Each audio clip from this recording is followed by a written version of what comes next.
요한복음 4장에 보면, 오늘 본문 앞쪽 4장에 보면 예수님께서 갈릴리로 가시던 중에 사마리아 그 지역을 지나시게 됩니다. 그리고 그 지역에 한 우물에 멈추셔서 그곳에서 잠시 머무시게 됩니다. 그리고 그때 그곳에 물을 들어온 한 사마리아 여인을 만나서 대화를 나누시게 됩니다. 4장 13절과 14절에 보면 예수님께서 먼저 그 여인에게 이렇게 말씀을 하십니다. 이 물을 마시는 자마다 다시 목마르려니와 내가 주는 물을 마시는 자는 영원히 목마르지 아니하리니 내가 주는 물은 그 속에서 영생하도록 솟아나는 샘물이 되리라. 이렇게 예수님께서 사마리아 여인에게 물으시자 이제 그 여자가 그 말씀을 듣고 이렇게 이어서 대답을 합니다.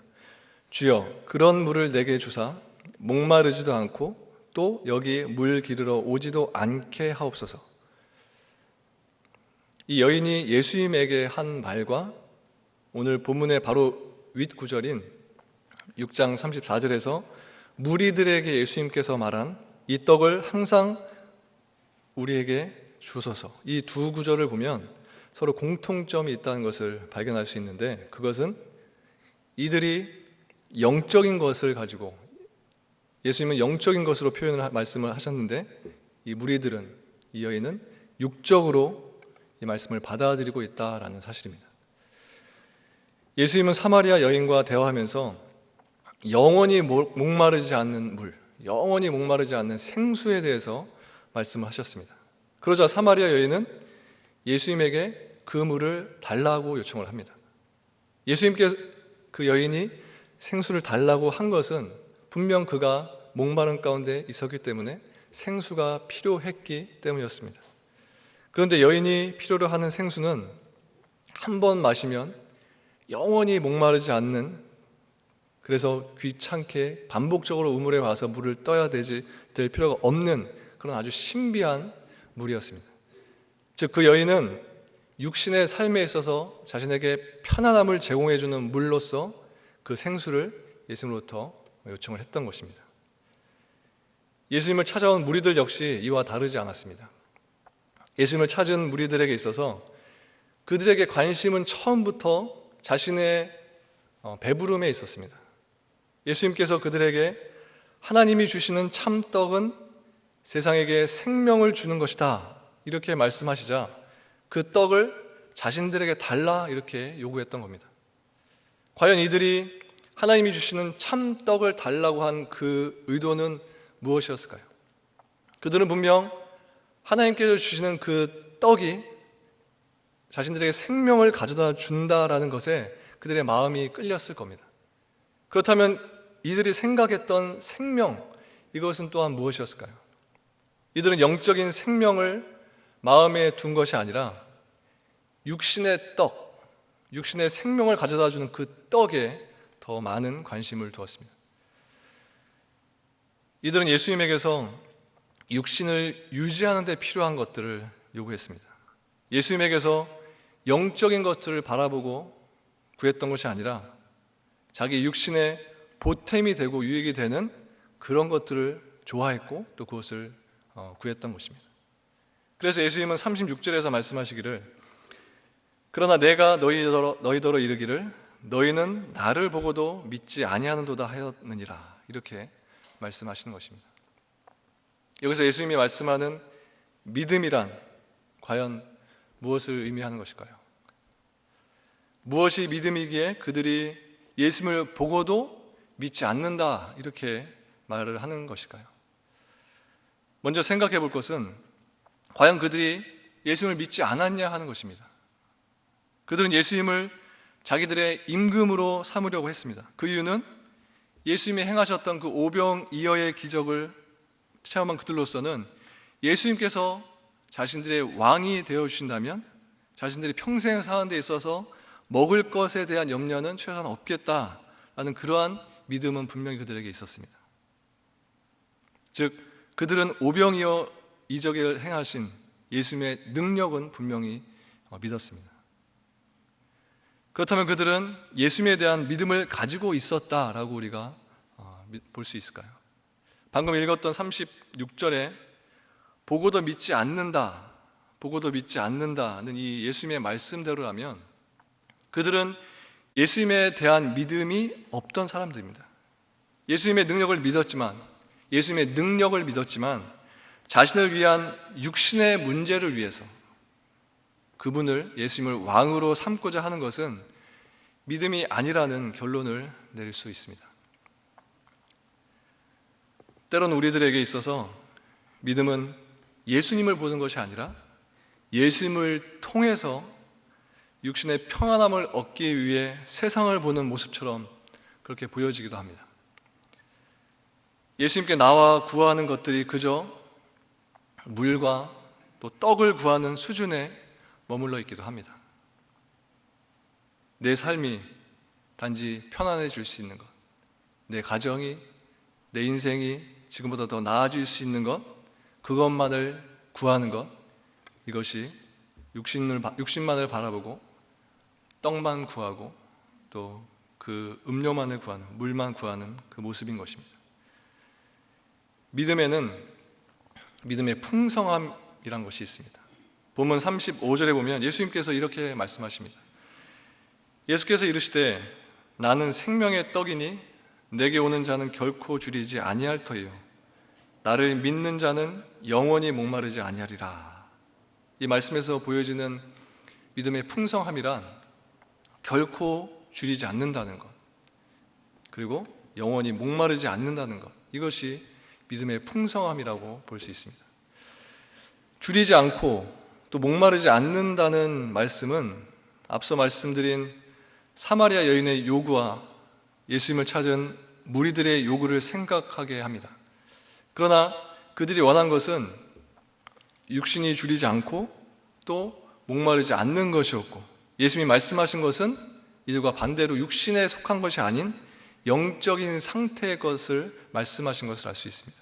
그런데 우리가 느끼는 풍성함은 주로 예수님이 의도와는 다르게 육적인 것에 국한되고 머물러 있다는 데에 문제가 있습니다. 즉 육신적인 것으로는 풍성함이라는 말이 마음에 굉장히 실제적으로 이제 가깝게 다가오지만 영적인 상태로서의 줄이지 않고 또 목마르지 않는 풍성함에 대해서는 기대하고 또 원하기는 하지만 실제적으로 나에게 깊이 다가오지 못한다는 데서 문제가 있다, 이렇게 볼 수 있습니다. 결국 예수님이 말씀하신 나는 생명의 떡이니 내게 오는 자는 결코 줄이지 아니할 터요 나를 믿는 자는 영원히 목마르지 아니하리라 하리라. 이 믿음의 풍성함은 다만 내 생각에, 내 머릿속에 그저 이론적으로 머물러 있는다는 데서 우리의 믿음이 없는 모습이 밝혀지는 것입니다. 예수님은 분명히 내게 오는 자는, 오늘 본문에서 내게 오는 자는 이라고 말씀합니다. 예수님에게 나아간다면 우리는 줄이지 않고 목마르지 않는 그 믿음의 풍성함에 이르고 또 그것을 누릴 수 있는 복이 분명히 있다는 말씀입니다. 그렇다면 문제는 믿는다고 하는 우리 자신들에게 있다는 겁니다. 예수님에게 나아가고 있다고 스스로 알고 그렇게 믿고 인정하고 있지만 사실은 우리가 예수님에게 나아가는 것이 아닐 수도 있습니다. 예수님을 믿는다고 스스로 내 자신을 인정하지만 사실 예수님을 믿는 것이 아닐 수도 있습니다. 믿음을 말하면서도 믿음 가운데 우리가 온전히 있지 못하기 때문에 믿음의 풍성함을 누리지 못하는 그러한 상황 가운데 우리가 현재 있을 수 있는 것입니다.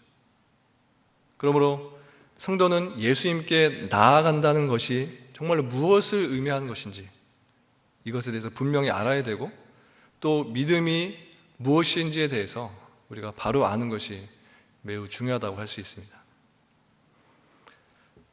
본문 33절에 보면 하나님의 떡은 하늘에서 내려 세상에 생명을 주는 것이니라 이렇게 말씀합니다.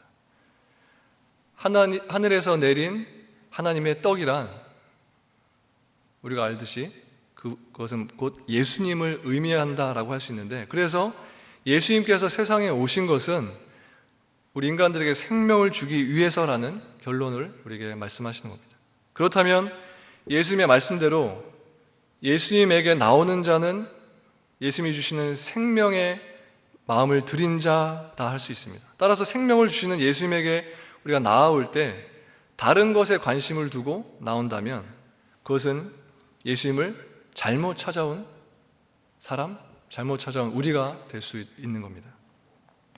그러므로 우리가 관심을 두어야 할 부분은 과연 내가 진심으로 생명을 원하고 있느냐, 내가 진심으로 하나님 아버지가 우리 애들에게 원하시는 그 진리, 그 생명, 영생을 우리가 구하고 원하고 있느냐 하는 이 부분입니다.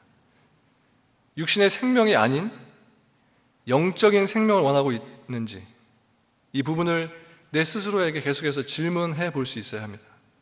예수님께서 주시고자 하시는 영적인 생명에 대해서는 원하는 마음도 전혀 없으면서 예수님에 대해서 말하고, 또 내가 교회에서 뭐뭐 한다, 내가 이렇게 신앙생활을 해왔다, 예수님을 사랑한다 이렇게 말하는 것은 어찌 보면 거짓된 행동, 거짓된 고백 말일 수밖에 없습니다. 그렇다면 진심으로 생명을 원하고 하나님의 떡이신 예수님을 원하는 사람들은 누구라고 할 수 있을까요? 예수님에게서 육신의 편함을 보는 것이 아니라 참된 생명을 보는 사람들은 누구라고 할 수 있을까요? 사마리아 여인은 예수님에게 마셔도 목이 마르지 않는 물을 달라 이렇게 요구했습니다. 그러자 예수님은 여인에게 참 엉뚱하게도 그녀의 남편을 불러오라 이렇게 말씀하십니다.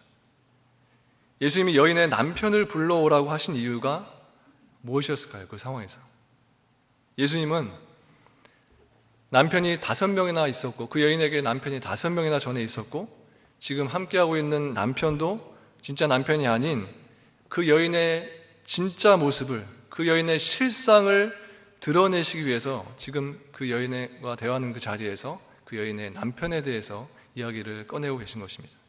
이처럼 자신의 수치스러운 실상을 모두 아시고 드러내신 그분 예수님께서 자신의 모든 과거에 대해서 알고 계셨기 때문에 이 여인은 앞일을 예언하는 선지자로서 예수님을, 그분을 인식했습니다. 그리고 이어서 그 여인이 했던 행동은 물동이를 버려두고 동네에 돌아가서 이렇게 외친 것입니다. 내가 행한 모든 일을 내게 말한 사람을 와서 보라. 이는 그리스도가 아니냐. 이러한 말로써 예수님을 증거하는 자의 모습으로 이 여인이 동네로 돌아가게 됩니다. 이 내용을 보면 여인이 예수님을 메시아로 본 데에는 여인의 수치를 드러내신 예수님의 깊은 뜻이 있다라는 것을 알 수 있습니다. 예수님에 의해서 자신의 진짜 모습을, 자기가 살아왔던 그 경험 가운데 있었던 그것, 그 정도에 멈춰있던 그것을 끄집어내서 그것이 자신에게 있어서 정말 수치고 잘못된 것임을 드러내 보인 그 예수님에 대해서 그가 그리스도로서 보게 되고 알게 되었다는 것입니다. 자신의 수치를 보지 못할 때는 예수님에게서 육신의 편한 것을 보게 됩니다. 그러나 자신의 수치, 그것을 본 후에는 그리스도이신 예수님께로 나오게 되는데 그것은 예수님만이 나의 자신의 수치를 해결해 주실 수 있는 분임을 깨닫게 되기 때문입니다. 예수님에게서 육신의 편안함을 기대하는 것은 자신의 수치를 보지 못하기 때문에 그런 것입니다.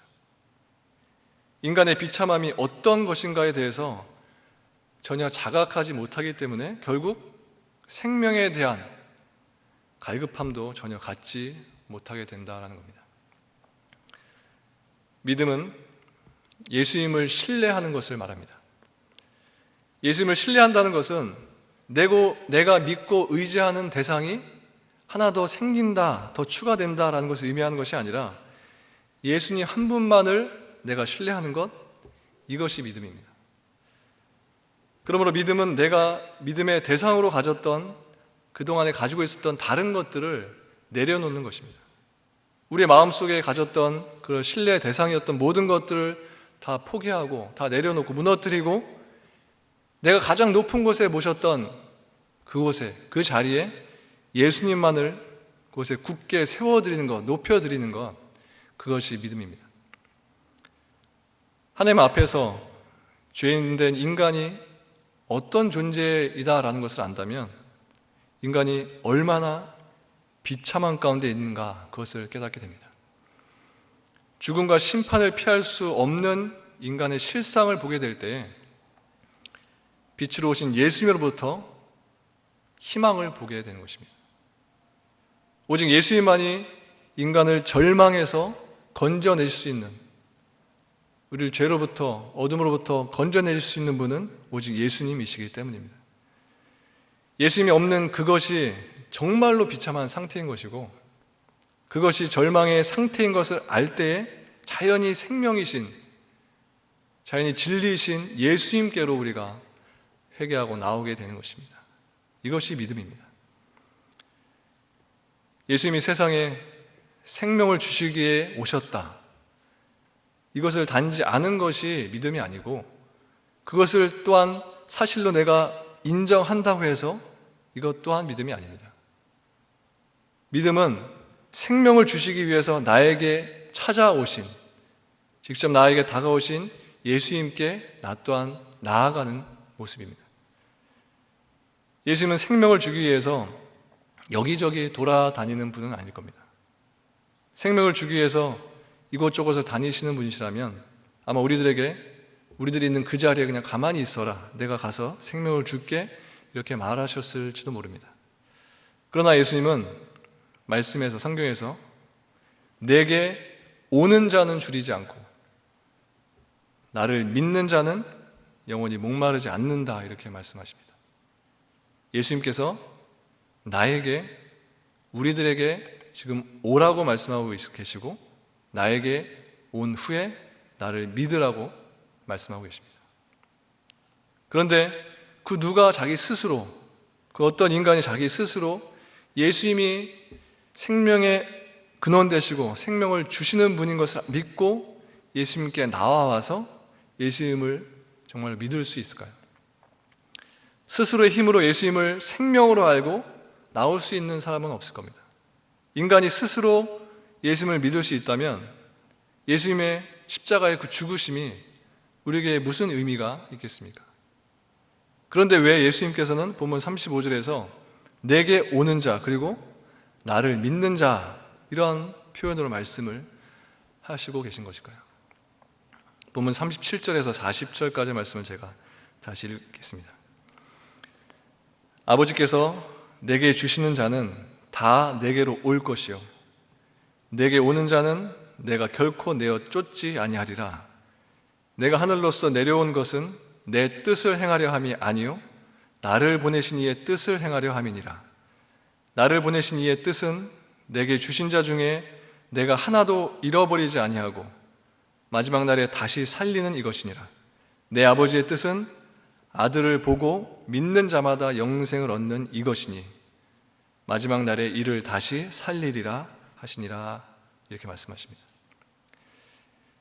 이 말씀을 보면 아버지께서 그의 아들이신 예수님에게 주신 자가 있고, 예수님은 아버지께서 주신 자를 잃어버리지 않고 마지막 날에 다시 살리시기 위해서 오셨음을 이 말씀에서 증거하고 있습니다. 그리고 예수님은 그 일을 위해서 십자가에서 우리를 위해서 죽으신 것입니다. 예수님께서 십자가에 매달려 죽으신 그 수치와 그 비참함이 바로 우리 자신의 모습인 것을 온 천하에 드러내고 계시는 것입니다. 하지만 우리는 십자가에 대해서 말은 하지만 정작 십자가를 통해서 자신의 비참한 모습은 보지를 못합니다. 세상의 풍요함과 갈망하고 있는 그 마음을 가지고 십자가를 말하고 십자가를 바라보기 때문에 자신이 정작 공고함 가운데 있고 영적으로 눈먼 가운데 있는 자신의 모습을 정작 십자가를 통해서 보지 못한다는 것입니다. 믿음의 풍성함은 비참한 인간의 존재에서부터 출발하게 됩니다. 그러므로 자신의 비참한 모습을 보지 못한다면 우리에게 빛이 되시고 유일한 소망이고 희망이 되시는 예수님을 보는 것이 아니라 예수님에게서 자신이 바라보는 무엇인가를 계속해서 반복적으로 요구하는 나의 그런 이기적인 모습을 보게 될 것입니다. 성도란 예수님을 원하는 사람입니다.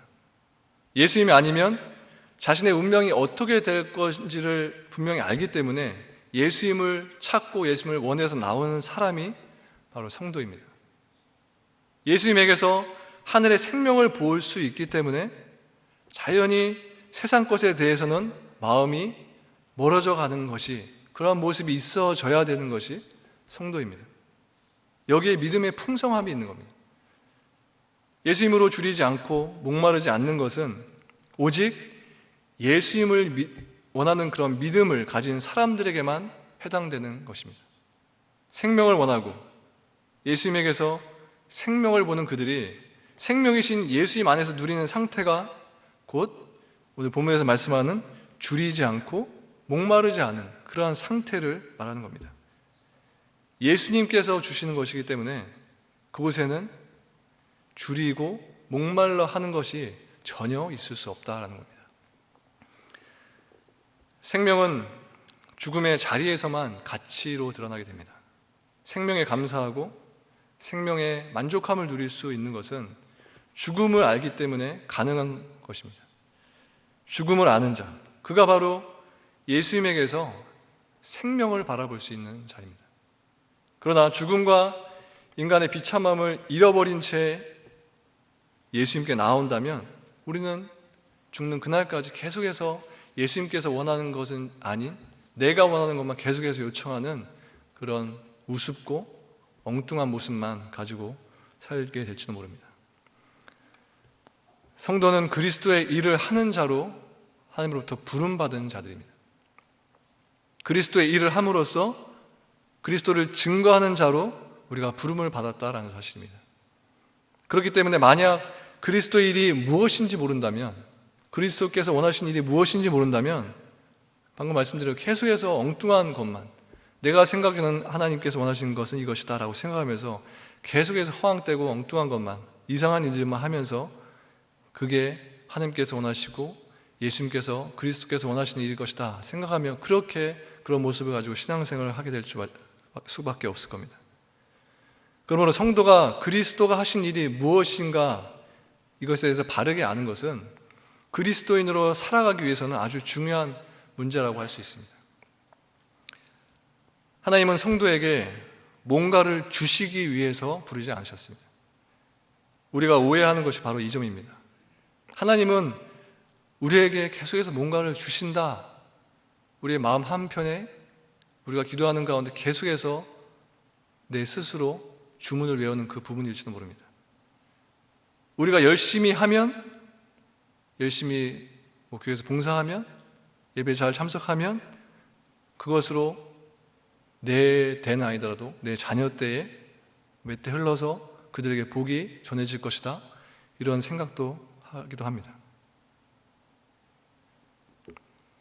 그렇기 때문에 성도라는 이름으로 살면서 언제나 하나님에게 받을 것만 이렇게 생각하면서 기대하면서 사는 모습들이 우리 모두에게 있음을 보게 됩니다. 그러나 하나님은 자기 백성에게 모든 것을 주시고 세상 가운데로 보내셨습니다. 세상에서 성도로서 구별된 백성으로, 거룩한 백성으로 살게 하시기 위해서 모든 것을 충만하게, 충족하게 이미 주셨습니다. 하늘의 생명을 주심으로써 그 생명을 세상에 증거하라고 하셨고, 믿음을 주심으로 믿음으로 세상 가운데 환난이, 고통이 있고 어려움이 있어도 이겨낼 수 있도록 그 믿음을 붙잡고 살도록 그렇게 우리에게 이미 충만하게 부으셨습니다. 이것을 위해서 하나님께서 저와 여러분들을 그리스도께로 이끌어 주신 것입니다. 44절에 보면 이렇게 말씀합니다. 나를 보내신 아버지께서 이끌지 아니하시면 아무도 내게 올 수 없으니 오는 그를 내가 마지막 날에 다시 살리리라. 이것이 오늘 저와 여러분이 예수님을 그리스도를 믿게 된 근거가 되는 말씀입니다. 하나님께서 이끌어 주시지 않으면 아무도 예수님께로 나아갈 수 없습니다.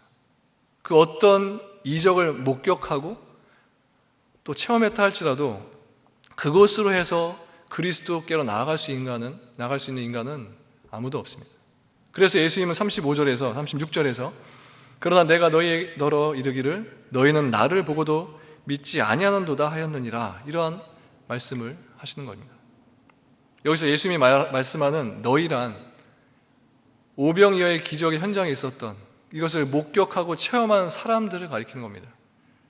그들은 예수님의 능력의 행하심을 체험했음에도 불구하고 예수님을 단지 하나님의 신령한 하늘의 능력을 공급받아서 그저 이적을 행하시는 한 사람으로밖에 인정하지 않았습니다. 예수님의 십자가가 무엇입니까? 인간의 힘과 믿음으로는 구원을 얻을 수 없음을 나타내고 보여주는 것이 십자가입니다. 십자가 자체가 우리에게 말해주고 있는 것은 너희는 스스로 구원으로 나아갈 수 없는 아주 무능하고 또 마음이 강팍한 인간들이다라는 겁니다. 이렇게 십자가의 은혜는 인간의 죄악됨과 또 무능함에서 빛이 드러나게 되는 겁니다. 믿을 수 없는 인간이 예수님을 믿게 된 것, 이것은 예수님의 말씀대로 하나님께서 우리를 이끌어 주신 결과입니다. 내가 믿은 것이 아니라 하나님께서 나를 이끌어 주셔서 그리스도께로 이룰 수 있게 됐다는 겁니다. 그렇기 때문에 하나님의 이끄심을 아는 성도는 믿음을 내세워서 자신을 자랑하는 것이 아니라 오직 하나님의 이끄심에 대해서 평생을 감사하며 사는 겁니다. 이것이 바로 겸손을 가진 자의 모습입니다. 성도는 세상에 알 수 없는 것을 알고 살아가는 사람들이고 세상이 보지 못한 것을 또 바라보며 사는 사람들입니다. 그리고 세상이 받지 못한 것을 이미 마음속 가운데 충만하게 받아서 사는 사람들이 성도이고, 또한 세상을 살면서 세상을 보는 것이 아니라 날마다 영적인 것, 하늘을 바라보며 사는 사람들이 바로 성도들입니다. 이것이 믿음으로 가능할 수 있는 것입니다. 오늘 본문에서 예수님은 우리들에게 분명히 이렇게 말씀하고 계십니다. 내게 오는 자는 결코 줄이지 아니하고 영원히 목마르지 않을 것이다. 우리 하나님은 우리를 채워주시고 우리 인생에서 우리가 갈증을 느낄 때마다 완전하게 그 갈증을 해소시켜 주시는 분입니다. 우리는 세상에서 늘 불만족 속에 살고 있지만 우리가 예수님께 우리의 인생을 완전히 맡기기만 하면 완전하신 그분께서 우리를 만족하게 하시고 우리를 부족함이 없게 하신다라는 겁니다. 이와 같은 더 큰 은혜가 어디에 있겠습니까? 적당히 믿고 교회에서 성도의 모습과 세상에서 일반 믿지 않는 사람들과의 믿지 않는 사람의 모습으로 이중인격의 모습으로 양다리를 거치고 사는 것이 아니라 하나님이 주시는 참 평안과 참 믿음을 소유하고 하나님 주신 대로 성령에 힘입어서 한 모습을 품고 교회에서나 세상에서나 가정에서나 똑같은 모습을 유지하고 사는 것, 이것이 우리들에게 필요합니다. 이 모습이 우리에게 있기 때문에 우리는 늘 굶주림을 누릴 수밖에 없고 내가 이곳저곳 다니면서 내 모습을 카멜레온처럼 변화시키는, 아니 내가 의지와 상관없이 변하게 되는 그런 모습이 여전히 우리들에 있기 때문에 우리는 세상에서 늘 굶주려하고 배고파하고 목마름 가운데 있다는 사실입니다. 성경은 영생을 얻기 위해서 예수님께 나아갔다가 스스로 돌아서서 예수님을 떠나간 사람들에 대해서 말씀하고 있습니다. 사람들은 누구나 생명의 떡을 먹고 영원한 삶을 살기 원합니다. 그러나 그러한 바람이 있다고 해서 모두가 다 그 영원한 떡, 그 생명의 떡을 먹게 되는 것은 아닙니다. 영생에 대한 바람을 가진 어떤 부자 청년이 예수님께 나와서 이렇게 질문하죠. 무엇을 해야 내가 영생을 얻을 수 있습니까?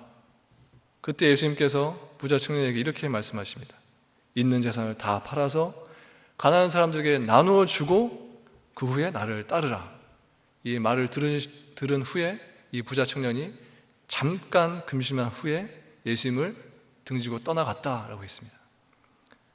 또 오늘 본문 뒤쪽인 요한복음 6장 66절에 보면 예수님의 제자 중에서 많은 사람이 떠나가고 다시 그와 함께 다니지 아니하더라 이렇게 말씀합니다. 이처럼 당시 예수님 곁에 가까이 있던 사람들 중에도 예수님을 떠나갔던 사람들이 있었음을 알려주고 있습니다. 그것으로 그들은 아무도 생명의 떡을 얻지 못했음을 알 수 있습니다.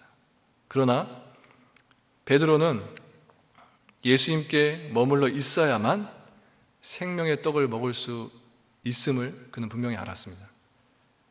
예수님께서 12 제자들에게 너희도 가려느냐? 너희도 나를 등지고 떠나가려고 하느냐? 이렇게 물으셨을 때 단 한 사람 베드로는 이렇게 고백을 합니다. 주여, 영생의 말씀이 주께 있사오니 내가 어떻게 주님을 떠나겠습니까? 이렇게 베드로가 믿음의 고백을 합니다. 영생의 말씀이, 영원한 생명이, 영원한 안식이 주님께 있는데 주님께서 생명의 떡이신데 내가 어떻게 이 자리를, 당신을, 주님을 외면하고 떠날 수 있겠습니까? 이렇게 믿음의 고백을 합니다. 우리가 주님을 떠나는 이유가 무엇일까요? 우리가 종종 주님을 잊고 사는 이유가 무엇일까요? 오직 주님께만 생명이 있다는 것을 잊고 세상을 쫓아가며 살아갈 때 우리는 여지없이 세상의 사단의 유혹에 넘어져서 그곳에서 허우적거리며 살 수밖에 없습니다.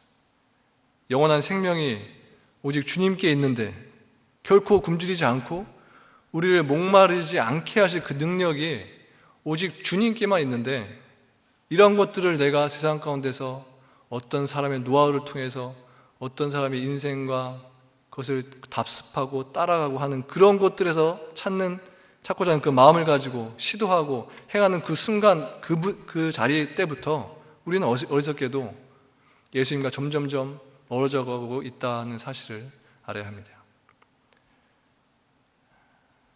여러분, 지금 현재 영적인 배고픔을 느끼고 계신가요? 그렇다면 지금 이 순간 생명의 떡이 되시는 예수님께 더 가까이 나아가고자 다짐하고 또 한 걸음 더 앞으로 예수님께로 나아갈 수 있어야 합니다. 내 주변의 모든 사람들이 예수님을 부인하고 예수님을 떠난다고 할지라도 예수님 곁에 끝까지 남아있던 한 사람 베드로와 같이 주님, 영생의 말씀이 나에게 영원한 떡을 주시고 영원한 물을 주시고 영원한 생명을 주실 그 분이 예수님이신데 내가 어떻게 주님을 떠나겠습니까? 절대 그럴 수 없습니다. 이렇게 믿음을 고백하며 사는 우리 모두가 되어야 됩니다. 우리는 결코 세상 그 어떤 곳에서도 아무리 지혜 있고 지식을 가진 그 어떤 사람을 통해서도 완전해질 수 없고 또 그것으로 인해서 내가 만족해야 할 수도 없습니다. 오직 예수 그리스도 그분 안에 거하며 그분께만 생명이 있음을 고백하며 사신 여러분 되셔서 마지막 날에 부활의 영광에 다 참여하게 되는 저와 여러분들 모두가 되시기를 주님의 이름으로 축원합니다. 기도하겠습니다.